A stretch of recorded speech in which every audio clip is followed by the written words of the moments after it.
আমার বোন পরীক্ষা দিতে এসেছে, আলহামদুলিল্লাহ ওদের প্রস্তুতি খুবই ভালো।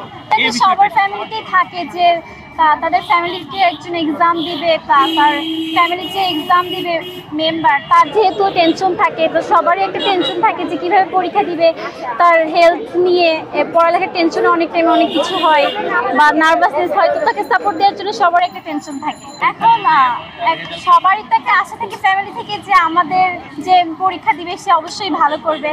তো এখন সব বাকিটা আল্লাহ ভরসা আছে, এবং পরীক্ষা দিয়ে ট্রাই তো করছে, এটাই অনেক। আজকে তো যেহেতু প্রথম পরীক্ষা ছিল, আজকে আসছে, পরে আসবো, দেখি কেমনটা হয়, তার পরীক্ষা কেমন হয়, সব কিছু বিবেচনা করেই আর কি। এটা তো সবার ক্ষেত্রেই হয়, ও এরকম নার্ভাসনেস ছিল, ওকে সবাই সাপোর্ট দিছি, মানে একটু হলে ফার্স্ট পরীক্ষা যেহেতু এরকম হবে, ফার্স্ট পরীক্ষা দেওয়ার পরে হয়তো আস্তে আস্তে সে স্বাভাবিক হবে, এটাই স্বাভাবিক, এটা সবার ক্ষেত্রেই হবে।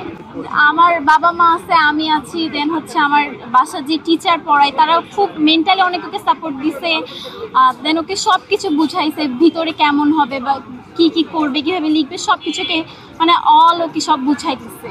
তো ওইভাবে একটু মেন্টালি সাপোর্ট পাইছে, আর ফার্স্ট পরীক্ষা দেওয়ার পরেও এমনি নর্মাল হবে। গোল্ডেন এর প্রিপারেশন নিয়ে আসছে, আশা করি সেইভাবে তারা লিখবে এবং তাদের প্রস্তুতিও বেশ ভালো। দোয়া করবেন সবাই। গতকাল তারা 11টা পর্যন্ত তাদেরকে আমি বলেছি যে 11টার মধ্যে পড়া শেষ করবে। এর আগে তারা আরও বেশিক্ষণ সময় ধরে পড়তো, কিন্তু গতকাল তাদের আগে আগে খাবার দাবার শেষ করে ওদেরকে মানে ঘুমাইতে বলছে যে 11টার মধ্যে তোমরা শুয়ে পড়বা, যেহেতু আজকে পরীক্ষা, ওদের সকাল সকাল উঠতে হবে, এই কারণে আলহামদুলিল্লাহ বেশ ভালো প্রিপারেশন হয়েছে। এমন কোনো ঘটনা ঘটে নাই, তারা ফজরের টাইমে উঠছে এবং তারা নামাজ পড়ে তারা পড়তে বসেছে, গোসল সেরে এবং খেয়ে দিয়ে ভালোভাবে তারা চলে আসছে। আমি তাদেরকে বলেছি যে মানে নার্ভাস ফিল করবা না, এটা যেহেতু তোমাদের জীবনের ফার্স্ট টাইম পরীক্ষা, সব কিছু লিখে দিয়ে আসবা, কোনো কিছু ছাড়বা না, যতটুকু পারো পুরোপুরি কমপ্লিট করে দেবা। অবশ্যই আপনি একটা সত্যি কথা বলেছেন যে শিক্ষার্থীর যে গার্জিয়ান বেশি মানে উদ্বিগ্ন থাকে যে কি করবে, এটা একদমই যথার্থ।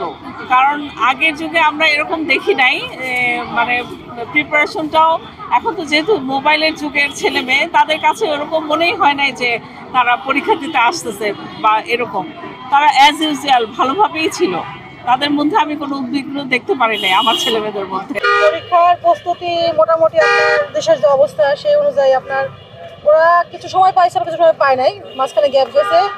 তো সব মিলে আপনার চেষ্টা করছি আমরা, বাচ্চা প্লাস স্কুলের টিচাররা সবাই মিলে চেষ্টা করতে মানে পিছনের এরিয়াগুলো ইমপ্রুভ করে আসতে পারি। তো আমার বড় ছেলে আপনার রিসেন্ট তাহমিদ হোসেন পুলিশ স্মৃতিতে পড়ে, ও পরীক্ষা দিতে আসছে। মানে আমি ওকে আসলে বুঝতে দিচ্ছি না যে আমার কেমন লাগতেছে, বলতেছি বাবা আমরাও মানে খুব সুন্দর পরীক্ষা দিচ্ছি, তুমি কোনো টেনশন করো না, জাস্ট লিখে দেওয়া, এরকম মানে আমাদের জিনিসটা ফিলিং অনুভব করতেছি যে আমরা এরকম এই সময় আমাদের কেমন লাগতো। মানে বিগত তো আপনার বেশ কয়েক বছর হলো আপনার এই যে অটো পাস সিস্টেমটা করছে, তো গত বছর থেকে আর এই বছর ওরা, গত বছর শর্ট সিলেবাস ছিল, এই বছর ওরা ফুল সিলেবাসে পাইছে। এক্ষেত্রে এসব একটু গ্যাপ আসলে আছে ওদের, কারণ ওরা ক্লাস 7 থেকে 8 পর্যন্ত তেমন পড়ার সুযোগ পায় না, ওই সময় করোনা ছিল, তারপর আবার দেশের যে অবস্থা সবাই জানেন।